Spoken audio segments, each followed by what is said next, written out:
اس کی ضرورت بھی آج سوسائٹی میں، پاکستان میں پہلے سے کہیں زیادہ ہے۔ سوسائٹیاں، ملک اور ریاستیں جتنا ترقی کر رہی ہیں سائنس اور ٹیکنالوجی میں، اتنا ہی ان کو ضرورت پڑ رہی ہے کہ وہ اپنے فکری سرچشموں کی طرف رجوع کریں، اور اخلاق اور کردار سازی ہے جو نوجوانوں کی، اور یہ جو ٹیکنالوجی کے ملٹی ڈائمینشنل نتائج ہیں، اثرات ہیں، ان میں کچھ مضمرات بھی ہو سکتے ہیں۔ یہ جو صوفیاء کا پیغام ہے، محبت کا، ایک دوسرے کو برداشت کرنے کا، اختلافات کو دشمنی نہ سمجھنے اور اختلاف رائے کا احترام کرنے کا، اس کی طرف بھی دوستوں کی صاحب نظر ہیں۔ بہرحال اس کو حساس موضوع کے طور پر کانفرنس میں لے آیا جائے اور اس پر بات کی جائے۔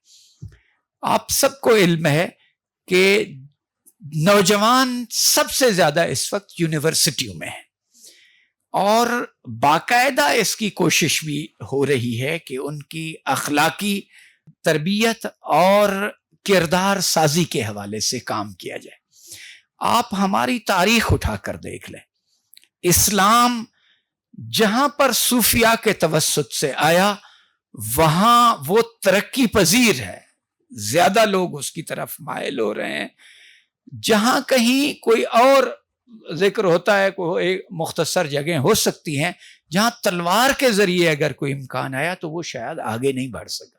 اس بنا پر وہ جن صوفیاء کے فیض سے برِ صغیر جنوبی ایشیا میں اسلام کی شمع روشن ہوئی، اس کا پرچم بلند رہا، وہیں پر اس کی ضرورت ہے۔ ہم ان عرفاء کا، ان صوفیاء کا محبت اور دانائی والا پیغام جو سب کے لیے ہے، انسان کیا ہر مخلوقات کے لیے ہے، نرمی سے، محبت کے پیغام کو پہنچانا چاہیے۔ اس پیغام کے لیے ہم نے آپ سب دوستوں کو بھی زحمت دی ہے، اور خاص طور پر یہ نشست وائس چانسلر صاحبان کے لیے مختص ہے، اور اسی طرح پاکستان انسٹیٹیوٹ آف ایجوکیشن جس کا اپنا درجہ ایک یونیورسٹی کا ہے۔ تو اس لیے ہم ایک لنک بن جائے گا، بہت سے دوست P H D scholars, M phil scholars, researchers اور جو صاحب اختیار ہیں کئی جگہوں پر، ان کو یہ اندازہ ہوگا کہ ایک موضوع بہرحال یہ بھی ہے۔ دنیا نے کئی سالوں کی تحقیق اور مشاہدے اور تجربے سے یہ ثابت کیا کہ سماج ترقی کرے گا، معاشرہ ترقی کرے گا، اس میں ٹالرنس اور ایک دوسرے کا احترام ہوگا تو ہم آگے بڑھ سکیں گے۔ کسی اور طرح کی ترقی ہوگی ورنہ نہیں ہوگی، ورنہ یہ پہیے کو الٹی طرف چلانے والی بات ہے۔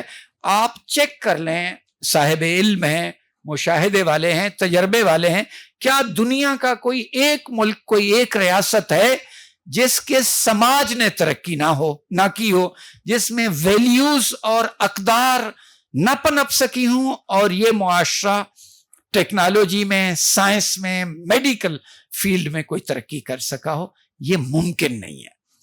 اور پھر یہ ہے کہ جو لوگوں کو ایک دوسرے کے ساتھ ملانے کا فورم ہو سکتا ہے، وہ کلچر کا فورم ہے، وہ مسلمانوں کے لیے، ہم لوگوں کے لیے تصوف اور عرفان کا فورم ہے۔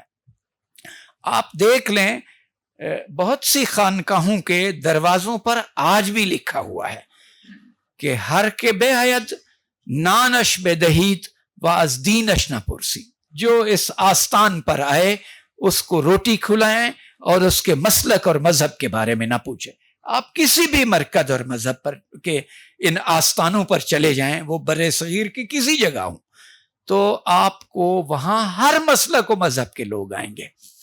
لارڈ کرزن وائسرائے تھا متحدہ ہندوستان کا، اس نے لکھا ہے کہ حضرت خواجہ معین الدین چشتی اجمیری رحمت اللہ علیہ کا مزار ہے جو یہ برِ صغیر پر حکومت کر رہا ہے، جنوبی ایشیا پر۔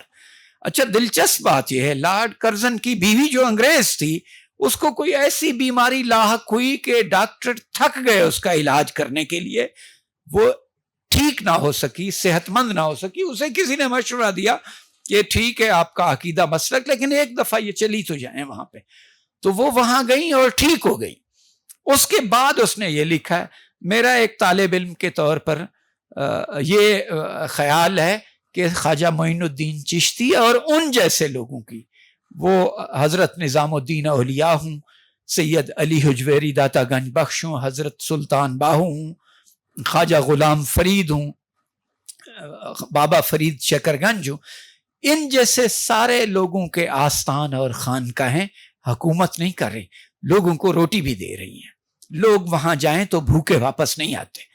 تو دلچسپ ہے، ایک لطیفہ سا مجھے ایک دوست نے سنایا کہ ایک آدمی نے اشتہار دیا اخبار میں کہ میں کسی آدمی کو ملازم رکھنا چاہتا ہوں اور تنخواہ کوئی نہیں ہوگی لیکن کام بھی کوئی سخت نہیں ہوگا، روٹی پانی اسے ملے گا. وہ آ گیا ایک آدمی اس کے ہاں، تو جب روٹی کا ٹائم ہوا تو اس نے کہا جناب کھانا. اس نے اسے ایک ٹفن پکڑایا کہ داتا دربار جاؤ، اپنے لیے بھی روٹی لے آؤ، میرے لیے بھی لے آؤ. تو یعنی اس حد تک یہ لطائف بھی ایسے نہیں بنتے، کوئی بنیادیں اور حقیقت ہوتی. تو اور باطنی پاکیزگی کا جتنا اہتمام ان صوفیاء نے کیا ہے، خاص طور پر بر صغیر میں، یہاں تو کئی نسلیں پیچھے چلے جائیں، انہی داتا صاحب غزنہ سے ہی آئے اور ان کے ساتھ اسماعیل حجویری اور کئی لوگ. اس کے بعد ایک سلسلہ ہے، میرا پی ایچ ڈی تھیسس اتفاق سے اسی موضوع پر تھا. تو یہ پیغام جیسے ہم عام زندگی کی روٹین میں بھی کسی کے کوئی کام ذمہ لگائیں تو جب کام انجام پانے کا وقت نزدیک آتا ہے تو ان کو میسج کرتے ہیں ہمبل ریمائنڈر کے طور پر کہ یہ بھی. تو ہم یہ ہمبل ریمائنڈر ہے جو کم از کم سال میں ایک دفعہ ہم آپ سب دوستوں کو جہاں تک ہمارا پہنچ سکتا ہے پیغام دینے کی کوشش کرتے ہیں.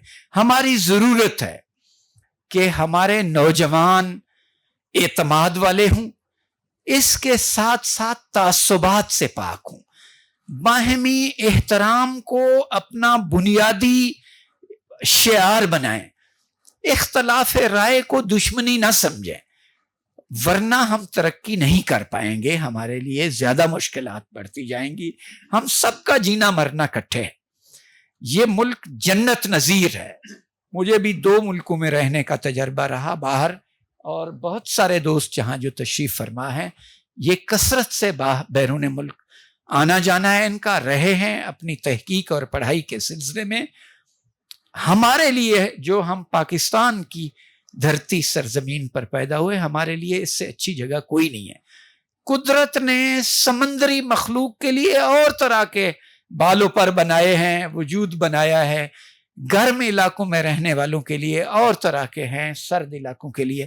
اسی طرح سے ایک ملک میں پیدا ہونے والے، ایک دھرتی میں پیدا ہونے والے لوگ ہیں جو ان کے لیے وہی دھرتی سب سے عمدہ ہوتی ہے. وہ اسی کے عادی ہوتے ہیں، اسی آب و خاک میں پلے بڑھے ہوتے ہیں. مولانا رومی اور حضرت سلطان باہو رحمت اللہ علیہ اس پر متفق ہیں کہ انسان اپنے اصلی گھر سے دور ہے.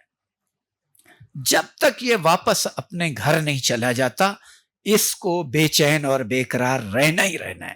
آپ اور ہم غور کر لیں اپنی زندگیوں پر. ہم ایک ٹیمپریری گھر میں رہتے ہیں، مختصر ہے، بالآخر اس دنیا سے جانا ہے، اس میں ہمارا کہیں چھوٹا سا ٹھکانہ ہے.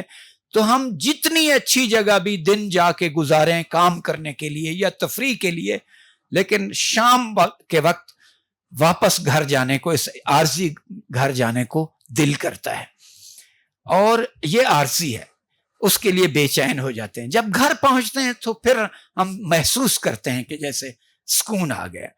تو جب تک ہم مستقل گھر میں نہیں پہنچ جاتے، یہ مسئلہ ہمارا رہے گا. ہمارے مسائل کی نوعیت صرف بدلنی ہے، مسائل ختم نہیں ہوتے. تو اس بنا پر یہی جو مسائل ہیں، ان پر قابو پانے کے لیے، ان سے بچنے کے لیے، انہی صوفیاء کے پیغام کو خود بھی ہم اپنے دل و دماغ میں جگہ دیں اور نوجوان نسل تک بھی پہنچائیں. تو یہ ہم سب کے لیے مفید ہے. میں ایک سادہ سی مثال دیتا ہوں کہ بہت سے شاپنگ سینٹرز میں، پاکستان میں بھی اور بیرون ملک میں بھی، یہ CCTV کیمراز لگے ہوئے ہیں. کوئی غلطی کرے، ہینکی پینکی کرے تو وہ پکڑا جاتا ہے، اس کو سزا بھی ہوتی. اس کے باوجود چوریاں ہو جاتی ہیں، لوگ پکڑے جاتے ہیں، بار بار پکڑے جاتے ہیں۔ اس کے مقابلے میں آپ اور میں روزہ رکھ لیتے ہیں اور افطار سے 5-4 منٹ پہلے بھی ہمارے سامنے دنیا کی جتنی نعمتیں رکھ لی جائیں، کوئی دیکھنے والا بھی نہیں ہوتا، ہم اس کو ہاتھ نہیں لگاتے۔ یہ باطنی پاکیزگی انہی صوفیہ کے پیغام سے آئے گی کہ ہم اکیلے بھی ہوں تو یہ یقین رکھیں کہ ہمیں کوئی دیکھ رہا ہے، ہماری معاشرتی، سماجی، اخلاقی ڈیوٹیاں بھی ہیں، ان کو ادا کرنا چاہیے۔ اس کو ادا کرنے سے جو آسانیاں ہو جاتی ہیں سب کے لیے، وہ آسانیاں ہر ایک تک پہنچیں گی۔ یہ جو اخان اور قول ہے کہ نیکی کر دریا میں ڈال، پریکٹیکل تو ایسا نہیں ہے، یعنی نیکی کر کے بھول جائیں، یہ نیکی آپ کا پیچھا کرتے ہوئے آپ تک پہنچے گی۔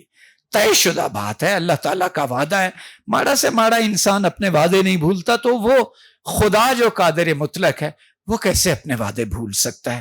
تو یہی وعدے یاد دلانے کے لیے ہم حضرت صاحبزادہ سلطان احمد علی صاحب کی سرپرستی میں، ان کی ٹیم کی مدد سے کم از کم سال میں ایک دفعہ جمع ہوتے ہیں کہ یہ دروازہ کھٹکھٹایا جائے اور آپ کی خدمت میں عرض کیا جائے کہ ہماری کوتاہیاں بھی اپنے طور پر، ہمارے لیے بھی دعا کریں کہ ہم صحیح راستے پر چل سکیں اور اپنے نوجوانوں کو یہ احساس دلا سکیں آپ بہت ہمت والے ہیں، اس طرف بھی توجہ دیں۔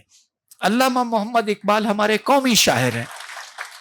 علامہ نے اپنی اردو شاعری میں، اپنی نثر میں، خطوط میں، construction of religious thought in Islam میں، تھاٹس ان اسلام میں جگہ جگہ یہ کہا ہے کہ میں اپنے معاصرین سے، ان لوگوں سے جو میری عمر کے ہیں، عمر رسیدہ ہیں، مایوس ہوں، میری امیدیں نوجوانوں سے وابستہ ہیں، انہی نے ہی معاملات کو آگے بڑھانا ہے، انہی نے ہی معاملات کو سنبھالنا اور قیادت کرنی ہے، تو اس بنا پر اس کی ضرورت ہے۔